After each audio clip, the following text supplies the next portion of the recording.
সুন্দর সুন্দর কেক বানাতে আমি কি ব্যবহার করি, কিভাবে বানাই, চলুন আজকে আপনাদের সাথে সেই ভিডিওই শেয়ার করি। প্রথম আমি হাফ কাপ ময়দা, হাফ টেবিল চামচ বেকিং পাউডার এবং 2 টেবিল চামচ কোকো পাউডার নিয়ে নিলাম। চালনি দিয়ে ভালোভাবে 2-3 বার চেলে আমি ঢাকনাওয়ালা বাটিতে, যেই বাটিতে আমি কেক বেকিং করব ওই বাটিতে ঢেলে রেখে আমি সাইডে রেখে দিলাম, যাতে করে এর ভিতরে বাতাস না ঢোকে। তারপর আমি 2টো ডিম নিয়ে নেব, ব্রয়লার মুরগির ডিম। দুটো অবশ্যই বাইরে থাকতে হবে, ফ্রিজের ডিম হলে হবে না। যদি ফ্রিজের ডিম হয় তাহলে আধা ঘন্টা আগে ওই দুটোকে বাইরে বের করে রাখতে হবে। ডিম দুটো আমি আলতো করে ভেঙে কুসুম দুটো আলাদা করে নিলাম। দেখেন আমি এত পর্যন্ত কোনো কিছুতে হাত লাগাচ্ছি না, কিন্তু আমার হাত কিন্তু পরিষ্কারই আছে, তারপরেও আমি হাত লাগাচ্ছি না।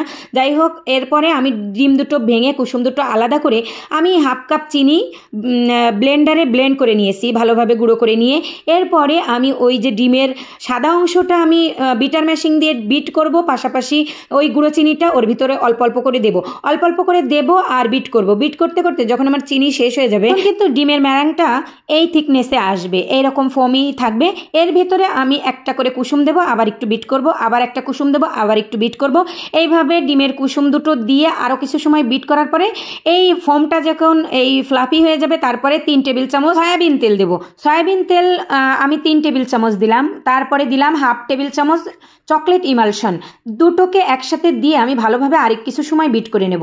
বিট করে এই সয়াবিন তেল এবং ওই যে চকলেট ইমালশনটা ভালোভাবে ওই ডিমের ম্যারাঙের সাথে মিক্সড করে নেব। এরপরে আমি শুকনো উপকরণ মেশাবো আস্তে আস্তে।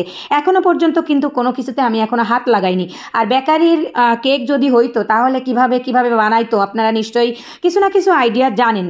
আর যদি সম্ভব হয় আমি কোনো একদিন বেকারির একটা কেকের ভিডিও এখানে আপলোড করবো ইনশাল্লাহ, দেখা যাক কি হয়। তারপরে আমি শুকনো উপকরণ ডিমের ম্যারাঙের সাথে ভালোভাবে মিক্সড করে আমি কিছু দুধ অ্যাড করলাম, লিকুইড দুধ, যেটা আমি 1 টেবিল চামচ গুঁড়ো দুধ লিকুইড করে নিয়েছি, 2 টেবিল চামচ পানির সাথে মিশিয়ে আমি এর সাথে অ্যাড করে দিলাম। দিয়ে ভালোভাবে ওইটা মিশিয়ে এই থিকনেসে এনে এরপরে আমি মোল্ডের ভিতরে ঢাললাম। মোল্ডের নিচে কিন্তু একটা আমি কাগজ দিয়ে নিয়েছি যাতে করে কেকটা বের করার সময় আটকে না যায়। আমি সম্পূর্ণ ব্যাটারটা এই মোল্ডের ভিতরে ঢালবো, ঢাইলে ট্যাপ ট্যাপ করবো যাতে করে ওর ভিতরে কোনো বাবলস না থাকে।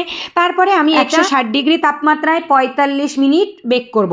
বেক করে আমি ওইটাকে ঠান্ডা করব, তারপরে বাকি কাজ। তো আমি এই ফাঁকে আমি ক্রিম বিট করে নেব। এই ক্রিম দিয়ে আমি কেকটা ডেকোরেশন করব, ওই ক্রিমটা বিট করে নেব। আমি ইনস্টা হুইপ ক্রিম নিলাম 1 কাপ।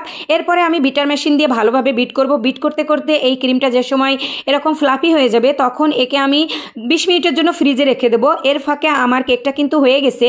এখন আমি কেকটা বের করে ঠান্ডা করে তারপরে 3 স্লাইস করব। 3 স্লাইস করে তারপর ডেকোরেশন করব। দেখুন কেকটা কত নরম আর সফট হয়েছে। এইবার আমি 3 ভাগে ভাগ করে নিয়েছি কেকটা। নিয়ে প্রথমে একটু বোর্ডে ক্রিম লাগিয়ে নিলাম যাতে করে কেকটা পড়ে না যায়, কেকটা ধরে থাকে।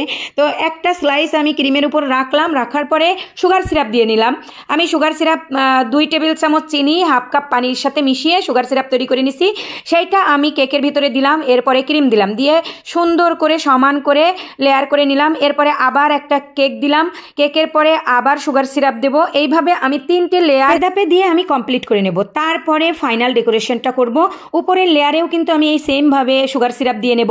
সুগার সিরাপ দিয়ে আমার স্কাবার দিয়ে ওইটাকে সমান করব।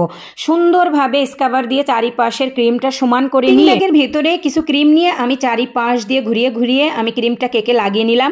এরপরে আমি স্কাবার দিয়ে সুন্দর করে সমান করব। প্যালেট নাইফ এবং স্কাবারের সাহায্যে আমি সুন্দর করে সমান করে নিয়ে আমি কিছু সময় ফ্রিজে রেখে দেবো এই কেকটা। এখন পর্যন্ত আমার কেকে কতবার টাচ করতে দেখলেন আপনারা, এটা আপনাদের কাছে প্রশ্ন থাকবে।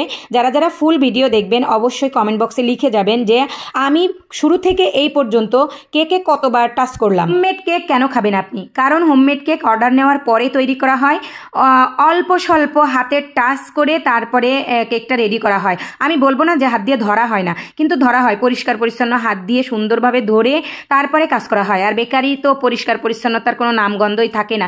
যাই হোক, গল্প করতে করতে কেকটা কিন্তু আমি ডেকোরেশন করেই ফেলেছি। ফাইনাল লুক এই রকম ছিল। এখন কেকটা ডেলিভারির জন্য প্রস্তুত, এখন নিয়ে যাবে যাদের অর্ডার ছিল তারা। আমার কেক বানানো আপনার কাছে কেমন লাগলো? আপনি কি আমার কাছে অর্ডার করতে চান? তাহলে এক্ষুনি অর্ডার করুন।